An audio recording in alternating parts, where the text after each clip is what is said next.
Welcome to the world's first Straight Talk Solarcast. This is your go-to podcast for answers about solar. Brought to you by Solar Harmonics in Northern California, who invite their customers to own their energy by purchasing a solar panel system for their home, business, or farm. Each episode, we discuss questions facing people making the decision to go solar. The solutions to your questions are given to you straight by one of the leading experts in the solar industry, Jamie Duran, president of Solar Harmonics. Feel free to search our library for answers to questions that you're facing when considering solar. And now, here's Adam Duran, our host with the questions, and Jamie Duran, our solar expert with Straight Talk Solarcast. Hello, Jamie. Hello, Adam. How's everything in the land of solar this week? Well, PG&E, I think, is super excited this week. Woohoo! Jackpot. It is jackpot for sure for them. Yeah. I'm not sure if you heard, but this week there were some senator or Congress people that proposed the early phase out of the Inflation Reduction Act solar energy credits, including the residential tax credit on solar. Wow. So, yep, that's pretty crazy. And so I'm seeing lots of people saying, "Oh, well, good thing I went solar and whenever, and I already have my solar, so F everybody else." Well, that kind of happened in California with the net energy metering 3.0, where lots of people went, I'm so glad I got in under the deadline and everything, and then 2 months later, hey, my solar isn't working and my solar company is out of business. What do I do? And I got screwed and solar sucks. And I was like, well, actually, even though you went solar or you have solar, you still need the solar companies to be in business. Yep. Because a lot of these things have a 25-year warranty or a 20-year warranty or a 10-year warranty. And 10 years is still a really long time. I mean, if you think about today, 2035 would be really, it seems like a long time to go. Mm-hmm. And so, it flies right by, but, we're still talking with customers, 10, 15 years ago who went solar with us. And they're super, there's a problem with their solar inverter. They expect us to be there and they expect us to take care of it under warranty and not cost anything. And Whoa. Yeah. And so a lot of people who have solar now are thinking, oh, boy, I just made it. I got my 30% tax credit. But they're not really thinking 2 years, 5 years, 10 years down the road. If there's no solar company to take care of their system, they're going to be paying out of pocket minimum if they can even find it. There was a really big article on CBS News about hundreds of thousands of SunPower customers are in this exact same situation where they went solar. They thought they were doing, the right thing as far as they're saving money and getting batteries and all that kind of stuff. Mm-hmm. But apparently SunPower, who recently went out of business last year, had a proprietary control on their battery systems that only SunPower has access to. And so that means pretty much anyone with a SunPower battery that paid for it does not have, or it's not functioning properly. And meaning that it's probably just a big, heavy wall decoration right now. And it's brutal. It's brutal because any new installer that comes in can't really do anything to it. And then the new installer wants to, if they can get access through the SunStrong management company that is kind of handling this, then they have to pay a lot of money, these poor customers. And so they're talking to their representatives and talking to, this isn't right. And we agree, it's not right. So anyone listening, there was a huge backlash in California to the PG&E or the CPUC wanting to end the solar energy credits under NEM 2.0. Well, it's equally important that the representatives hear from the public that they do not want to see the solar tax credit go away. And the very interesting thing is that if the solar 30% tax credit goes away, it's only going away for residential. And so what that will mean is if I'm a corporation and I say I'm a solar leasing company, I'm saying, woohoo, now pretty much everyone's going to be driven to solar leasing rather than owning the system.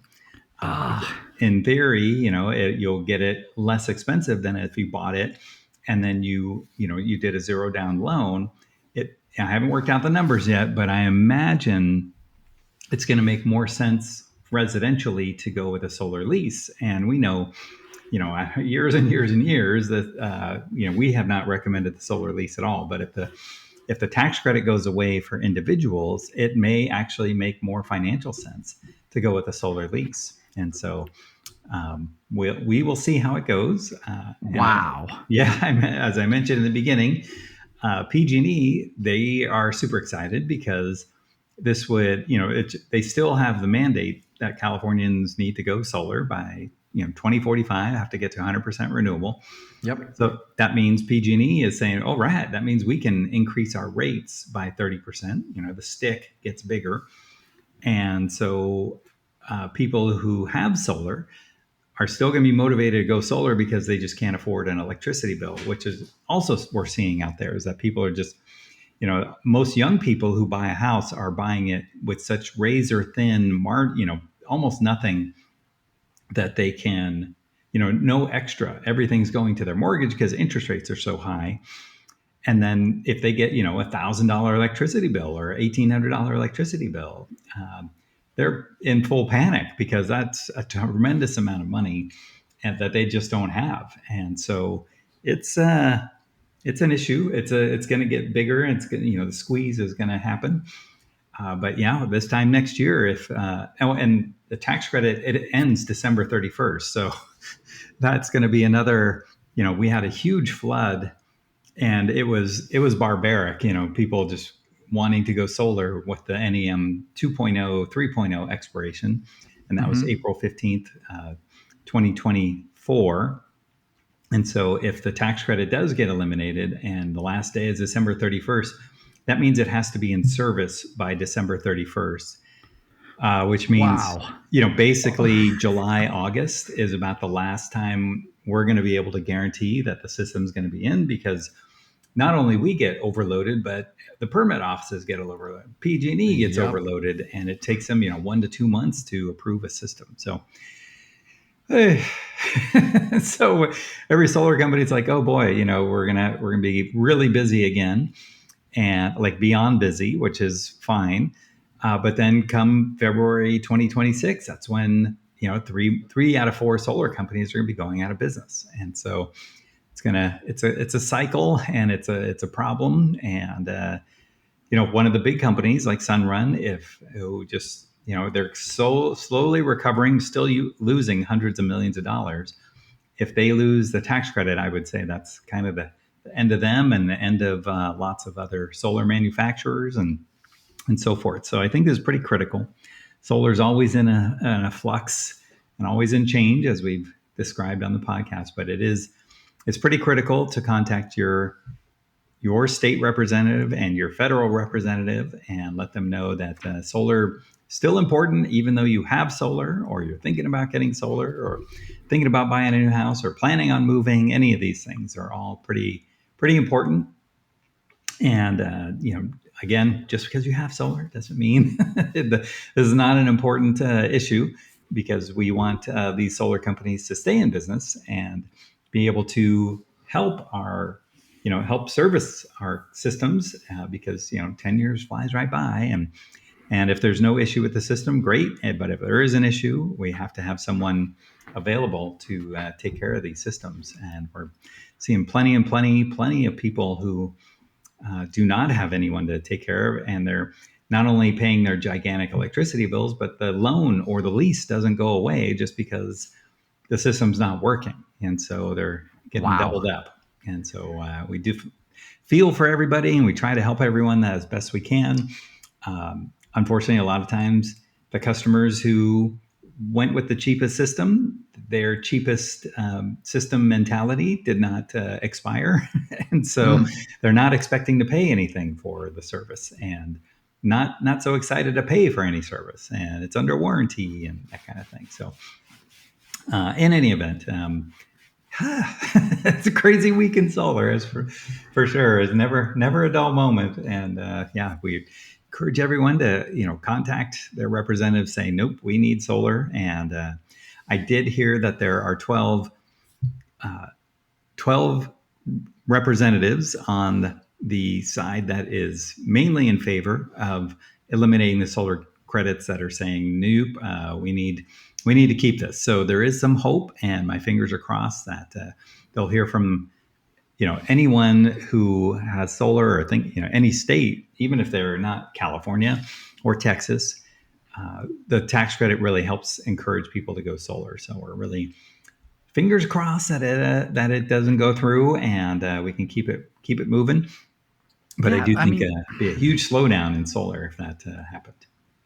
Big picture, don't we want the ability to produce more electricity? California for sure, but other states, they use a lot of fossil fuels. They use a lot of coal, and there's been a lot of pull from the current administration. We need to bring back coal, and it's a big industry in a lot of states, and so they want to keep it rolling. And we understand, but maybe we've evolved past that, and but apparently not. And so, it's still a huge business. So. Mm-hmm. Oh, wow. All right. We're going to wrap it up there. Thank you very much for taking a few more minutes out of your week to learn about solar. Jamie has been doing this podcast for 7-8 years now, and there is always something happening in the land of solar every week. New things keep popping up, and wow. Thanks, Jamie, for keeping us abreast of all the news about solar. If you have a question for Jamie for an upcoming episode, you know what to do. Go to our Facebook page, Straight Talk Solarcast, send us a message through there. And if you'd like to visit a library of our past episodes, you can go to solarharmonics.com, click on the podcast link at the top of the page, and you can search those past episodes to your heart's content and get your answer to almost every question. It's pretty amazing. If you have a friend considering going solar, this would be an excellent podcast to refer them to, because it will save them thousands upon thousands of dollars over the life of their system. What better friend, we always ask, is there than that? I don't know. Until next time, everyone. See you. That's all for now. Thank you for listening to this episode of Straight Talk Solarcast with solar expert Jamie Duran. Join us each week for more answers to your solar questions. Speaking of questions, got some? Email us at solarcast@solarharmonics.com, and we'll be sure to give you an answer in an upcoming episode. This episode of Straight Talk Solarcast is brought to you by Solar Harmonics, the leading solar energy developer in Northern California, who invite you to own your energy. Visit them on the web at www.solarharmonics.com.